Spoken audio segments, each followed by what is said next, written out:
Green to go. Here we go. Yeah, for some reason that just makes me say, Let's just sit up like this. You go, yeah, well, you make me sit up sometimes when I go into your office.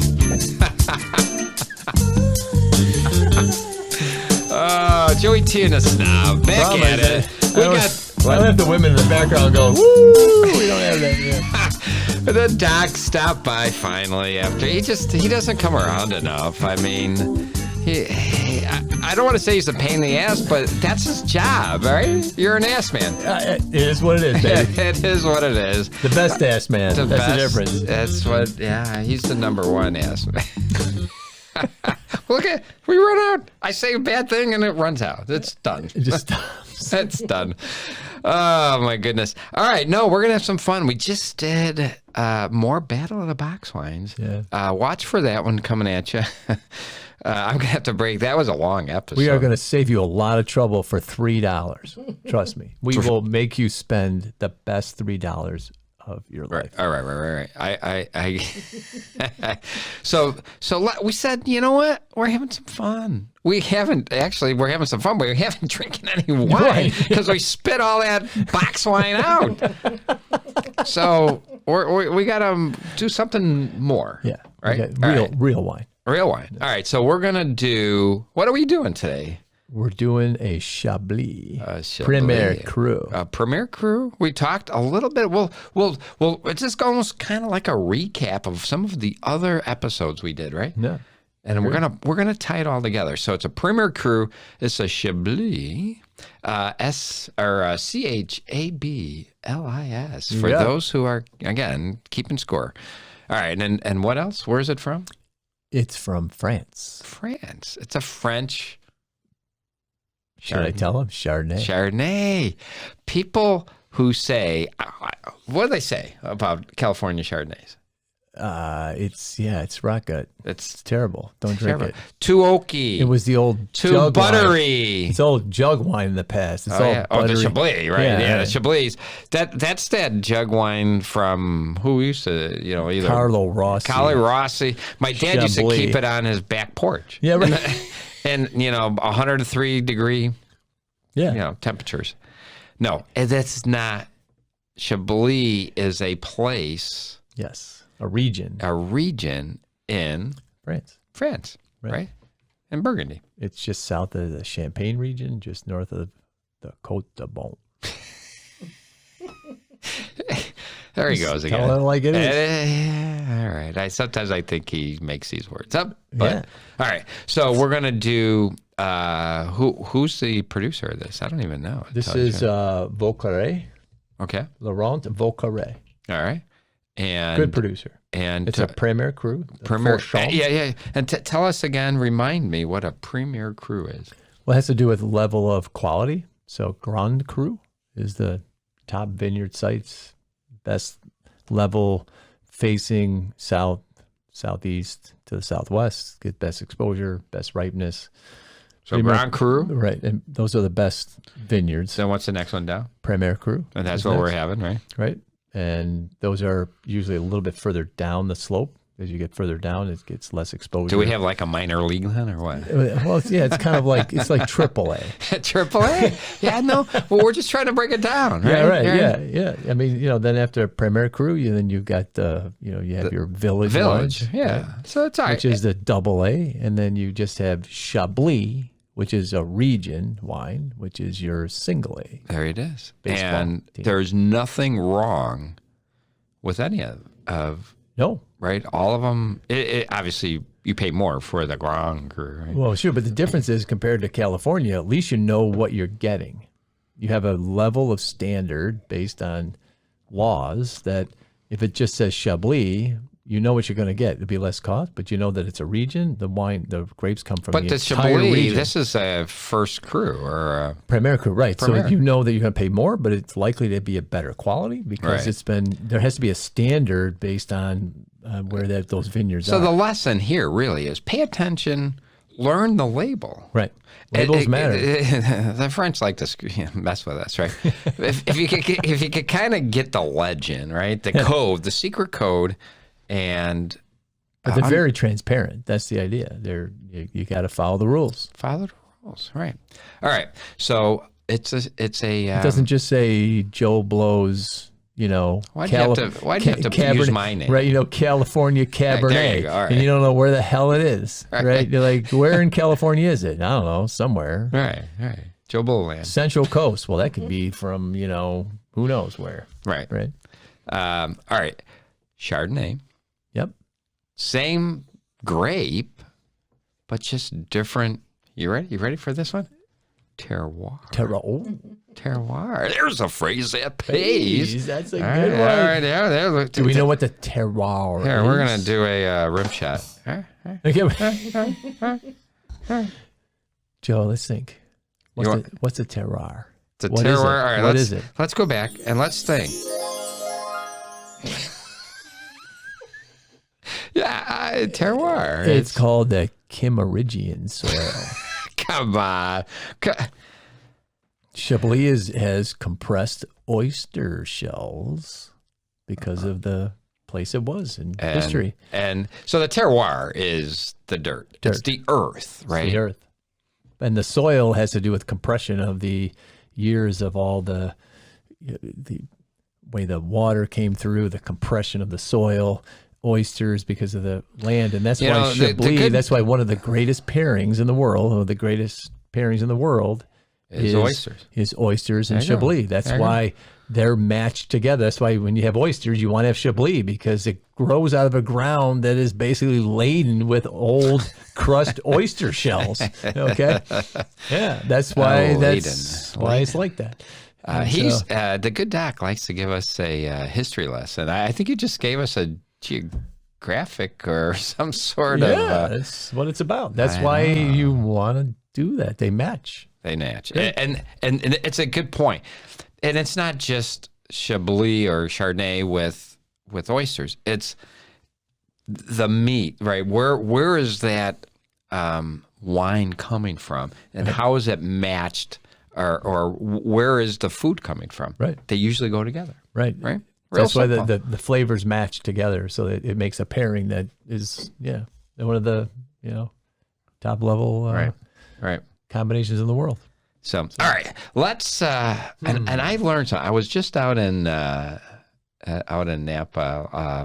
yesterday, or actually today, very early, and I'm gonna tell you something. You may know this. I don't. I learned this yesterday at a wine tasting. But so all right, first let's dig in. All right. Right, we dig in. All right. So what do we do first here? We look at the rim.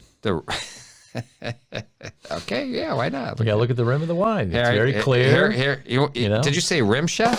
All right, nice. All right. Okay. All right. That's what you do. You check the rim. All right. It's clear. All right. Light. It's not straw. It's not dark. Nice. Looks good. All right. What's next on our? It smells. And this is where I'm gonna. All right, you tell me what you smell, and then I'm gonna throw a little curveball. What I learned here. Little apples, little mineral. It's mineral, right? Definitely mineral. Right. There's no oak. There's no oak here. There's no nuts. No anything. It's just light. Just light apple. A little bit of citrus there. All right. Okay. I'm gonna teach you something. Okay, go. You may even know this, but just go with me. Say, just go with it. Say, I don't know this. I don't know this. I don't know it. So, I was told when you go smell, use one nostril and then try the other one, and you get different smells. Try it. Well, that dude must have one big nose, dude. There's a lot of nostril going on next to me here. All right, but to try, no, in all seriousness, try it. No, that's what I was told. No, sorry. All right, I'm going to do it. Sorry, I'm just going to do it for the audience. You can do it, but I want you to do it. That dude probably has like some blocked nostrils somewhere or something. Come on. Let's just try it. Here we go. Ready? All right, so I stick my finger in my nose? No, come on. Okay. You're gonna need like 3 fingers to get in that nose. Wait.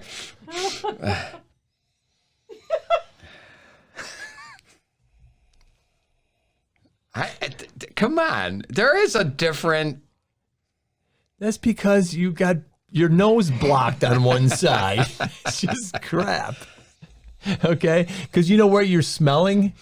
Your nose doesn't smell the wine. You smell it from the olfactory node, which is above your nose up here. Now he's giving us a medical So whether lesson. it goes through this nostril or that one, it all ends up in the same place. I think... And you know why it smells different? Because you... my finger, where my finger was? Yeah, because you're... The olfactory, it's The olfactory. I'm going to say it's the tired. olfactory. I'm going to say it's tired. So after you've done it one time, another one, it can't smell the same. You have to give it a break. When you overdo it, it does it. So it smells different. Okay. No. It's the same thing we do when we smell. When we smell, you don't want to keep, you want to take short, brief. Right. Well, here's the other thing they told stop. me. Here's the other thing they told me. That guy's giving you crap. How do you know I was a guy? Well, I don't know. I just... Come on, we're a DEI. Oh, you are. I know. I teased you're you. right. All right. Here's what they said too. You, depending on... Do you drink it out of your ear? Okay. Depending on how deep, pardon the expression, how deep you go in, you smell different things. Like if you smell up here or deep down, you're either getting it from down below or up top. And there's different... That's not true. So the way... I mean, I paid like $60 for this tasting, and now you're saying it's not true? It's not true. The way we sommeliers do it is we determine based on smell, as far as aroma, is how close you get to when you actually feel or smell the aroma. Yeah. Tells you how impactful it is. So in other words, if I have one that's very aromatic, I can start smelling it. What I do is I bring it close, and you can... Here, I'm getting it right about here versus I don't have to stick this thing all the way in. Okay. Right? Don't let him stick that if I'm thing going anywhere. like this, I'm not going like this. It's like, of course I'm going to smell it. But the point is, what you're trying to do when you're evaluating a wine, I want to know, is it heavy aroma? I want to know, some wines I can get the aroma from out here. Some I get in here. So I know this is an incredible aroma, which makes it gives it you're going to look at it from a better perspective from that. So right. You don't get yes, you get yeah, different. You get different. And the reason you get differences is because I'm the mailman here. No, I'm just telling you. delivering I don't agree. the info I here. don't agree with them because I'm going to smell more if I stick my nose in the glass. Right. No doubt. You're smelling the bottom of it. But the difference is up here it's less because it might not be aromatic enough, so it smells different. Right. But that was their point. You're getting the stuff that's right here up versus... No, it's just less intensity. It's not different.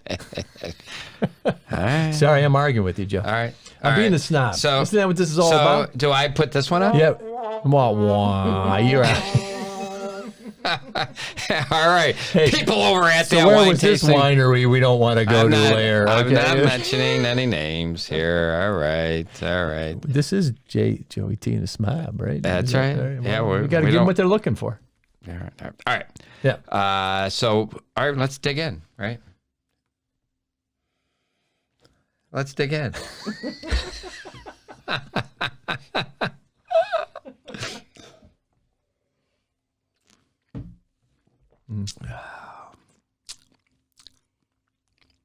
Mineral. Babbling Brook.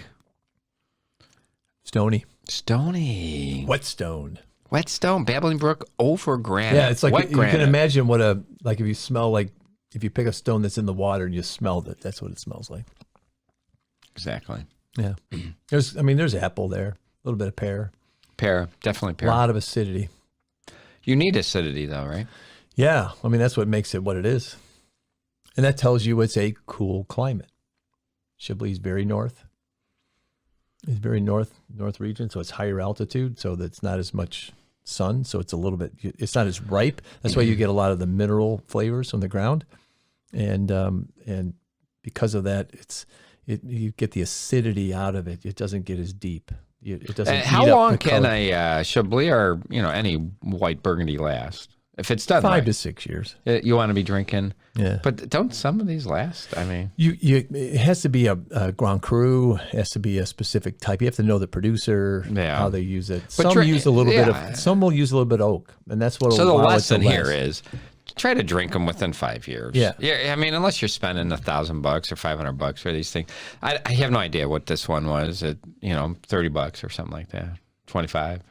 Yeah, it's very good. Yeah, it's every day. Anybody coming over to Joey T's house This is a classic. is going to like this. This is a classic Chablis. You can't go wrong. It's got everything you're looking for. Right. Yeah, great taste, great spell. If that's what you want, it matches great with food. Yeah. Here's what it is. It's great. Good stuff. It is what would be comparable? Is there anything comparable in California? No, probably not. No, because it won't be as crisp, right? This has a lot more acidity. In California, it's too hot, right? So the problem is it gets too ripe, so you lose that mineral, stony. Yeah. You lose that acidity. That's what you lose. And so people like that. There's nothing wrong with that style. Right. It's just a different flavor, different style profile. I mean, there's nothing wrong with it. It's just whether you like it that way or not. Is within Burgundy, is there any of the other white Burgundies similar? Or they each kind of have their style, right? They do. It all has to do with what region of the Côte de Beaune you're on. I mean, as you go he south, keeps going to the bone. As you go south, it gets a little bit warmer, and so it gets a little bit more, heavier, a little more alcohol. It gets more deeper. There's more oak this is 13, which is perfect for me. Right? Exactly. That's why you can think about it. It's not going to be 14 and a half. You can't get it that ripe up there. It's There's not warm enough. Not enough heat. And one of the problems that we're getting with global warming now is that these vineyards are having trouble keeping that alcohol down because it's hotter. So these wines are changing. Yeah. So it's difficult. When they change, does the price go up? They shouldn't. No, they shouldn't. It just doesn't matter, right? No, it's just the flavor profile. It's going to be different. The flavor profile. So over time, France is trying to change things to try to alter that to the vineyards to try to make a difference in either shading or other things to reduce that. Cool. All right. So we kind of tied some things together from past episodes from Burgundy, white Burgundy, Chablis, good stuff, Chardonnay, California Chardonnay, reading a label. So all of this makes a difference, but there's only one thing that really matters. Drink what you like and like what you drink, right? Joey's got it right. Are we done? You got it right. We got it. We're done. Let's kick off. There it is. Go ahead. Go get outside of your box. Now, I'm not talking about box wines here. Get outside of your box. Try something new. Chablis. Joey T's favorite. But try the other Burgundy, white Burgundies. Yeah. Right? Absolutely. Bring it together. Right? And send me some Chablis love. Actually, forget the love. Just send me some Chablis. Right? Yeah, just send me. Just keep it coming there. And we'll just keep tasting it. Don't worry. Right. And forget those box wines. I don't know. I've spent enough on those damn things. We're going broke. We're going broke. Anyways, Joey T _ Joey _ yeah. And the good doc, he may come back in a couple of months. Who knows? Well, it doesn't matter. It doesn't matter. All right. Love you guys, and we'll see you soon.